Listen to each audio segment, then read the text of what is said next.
So we got a limited edition laptop. What a fancy unboxing experience. I can tell you that already. This side of the box, limited edition. Here's the laptop, actually quite slender. The system is now engaged. Oh, out of ammo. It's actually a collaboration. It's another one of these studio style laptops. It's for creators. This is a hot segment right now in the laptop category. It's a collaboration between MSI and Hiroshi Fujiwara. If you don't know who he is, I mean, they call him the godfather of streetwear in Japan.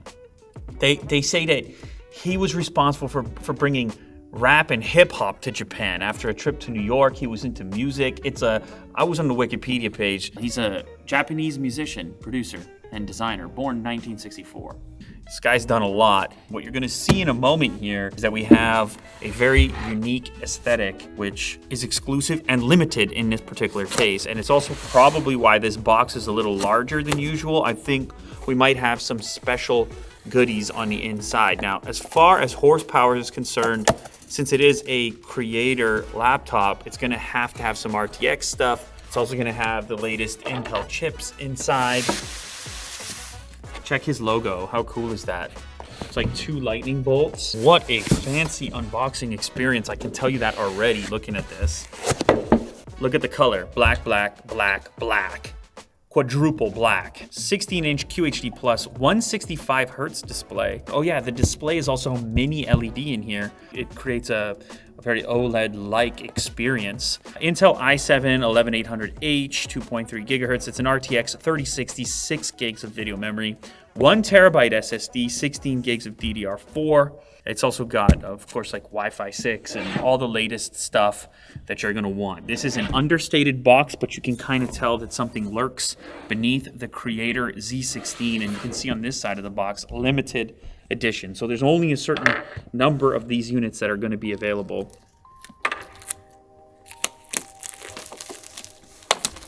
Ooh. Nice. To pursue the ultimate aesthetics, MSI meets Hiroshi Fujiwara, godfather of streetwear. I wasn't wrong. The Creator Z16 Hiroshi Fujiwara limited edition out of 3,000, only a total of 3,000 units. So here's the laptop, actually quite slender. What they've been able to achieve over here. That is thin. Okay, let's put it to the side just for a moment and see what else we have in the box. An exclusive sleeve, handle up top, and then entry from this side. This is like a soft, almost microfiber-like feeling, and it's padded, so it's a little bit of protection there as well. Here is your power extension cable. This is your power brick. Since we have RTX, we have to have some decent power. We have 180 watts. Fairly slender for 180 watts. We have an MSI padded envelope. Oh, look at this. It comes with a wireless mouse, part of the limited edition kit. And look at that, with your branding, your limited edition logo. Lastly, we have a mouse mat, again, with the branding limited edition. Okay, let's get to the main attraction here, the laptop. The first thing I notice is just how thin it is. This is strikingly thin. It has the logo on the top, but it's subtle here with just like a two-tone effect. So it's not like overwhelming branding, which is cool. Blends in there. MSI logo above that. It's tapered in the front as well for this really slim edge on the front side. Trying to get an idea of how slim it is, look at the power connector here. You've also got a USB-A port. This is a Thunderbolt port. There's a headphone jack. And again, in order to determine how thin it is, this is a great demonstration. The body starts to wrap around within the width of the headphone jack. And then over on this side, another USB-A port, another Thunderbolt port, and a micro SD card reader. Okay, let's crack it open. True Pixel QHD Plus 100% DCI P3. So this is another area of focus on these studio laptops. is this idea of having an accurate display because of the type of work that they expect people to be doing on here, whether it's inside of a photo editor, video editor, things like this. We have a very wide screen looking trackpad fingerprint scanner over here and chiclet style keyboard. Of course, indication of the GeForce RTX that's inside. For some reason, there's a SteelSeries logo. Did they work together on the keyboard? Maybe. And look at that, golden ratio 16:10. Gives you a little bit more height, obviously, when compared to 16:9, and can be the choice for some users as far as productivity is concerned. Some people prefer that. I myself also do like a 16:10 display. Ooh, look at that. Also, the hinge, this is something I recognize on a number of laptops. Sometimes this doesn't come back as far as you would like. If you're working on the couch, you might want to have some sort of aggressive angle. This will go all the way to completely flat. The system is now engaged. It's been set up, which is, that's the magic of television. When's the last time anybody watched television? That's what YouTube is for. It's the magic of YouTube. Look at this display and that funky background. Kirk must have set this up. No. That is a nice looking display though, I gotta be honest. Now this system has RTX in it, so we can of course play games. Even though the system is targeted at the creative type with this understated design, you're still gonna wanna have that capability. And I kinda like it because actually it can do double duty. You can take it in the executive mode, you can take it in the work mode, but you can also obviously do a little bit of gaming as well. Before I boot up a game to see what that's like, let's just move around the laptop a little bit. The reason for that SteelSeries indicator, little logo on there, is because this keyboard has backlighting. It's customizable. Yeah, MSI per key RGB keyboard, and the current configuration is rainbow split, but of course there's others, aqua, roulette, and so forth, and you'll be looking at this right now with the lights off. It's very configurable on a per key basis. If you want to lock certain keys on a static color, you can do that. Some people might want to have keys that are specific to like in a game, let's say, or shortcuts in a productivity app that are highlighted in a different color when you're working in dimly lit light. But you can also get those animations just for cool looks. Whoa. What's that, Christmas? Disco. It's got this like funky party aspect in the keyboard area underneath the hood, but then it's also got the stealth look on the outside, so it can really go either way. So it's a chiclet style. It's got a fairly slim travel, but this is kind of the direction for thin and light laptops. I mean, just look at how thin this thing is to begin with. With the lid up, it's even more impressive how thin it is. Now, it says Dynaudio at the top, so I presume we have some speakers in here. Oh, wow.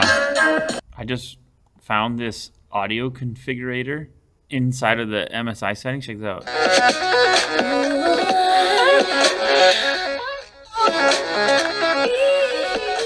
It has presets for music, movies, communication, gaming, so it can do some sort of surround sound emulation. There's also a feature in here for voices where you can kind of like enhance the frequency that voices would live in. So there's some different audio settings. Now let's watch a little bit of video on this display too. Let me bring up some Lou later real quick. So it's going to be comparable to OLED with the mini LED tech. So you can see how dark the blacks are capable of getting. So the other thing with this true pixel display gives you a lot of control actually over the color temperature and brightness. And of course also color representation. You can choose between sRGB, Adobe RGB, DCI P3, Display P3, anti-blue, which is going to be like a low fatigue mode. There's a productivity mode called Office, which this is a pretty cool color temperature, but I kind of like it. It goes more towards blue. And then of course there's a complete custom setting where you can go in and distinguish whatever color space you want. Native, Rec 709, which is what we use, which is what this video is probably in. Again, this is more into the productivity side of things where you would have features like this. Because if you were working in some sort of a creative application, you might want control over elements like this. Play a game. Rip a game. Play a game.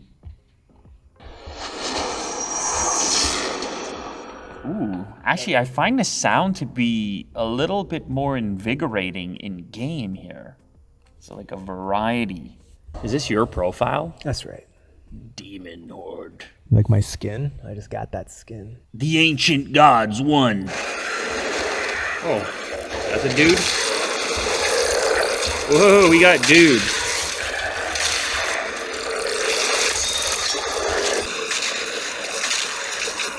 Good Lord. Oh! Out of ammo. Out of fuel. Oh, there's fuel. He's dead. The big dude's dead. Or is he? Oh, he's partially dead. Part of his body is dead. He's gotten faster. He lost his legs. Somehow he's tougher now. Even though he's partial.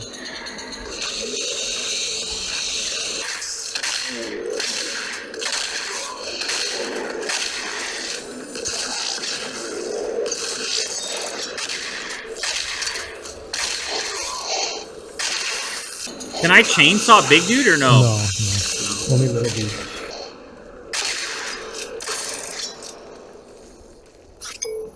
These dudes go forever? You gotta kill the big dude, yeah.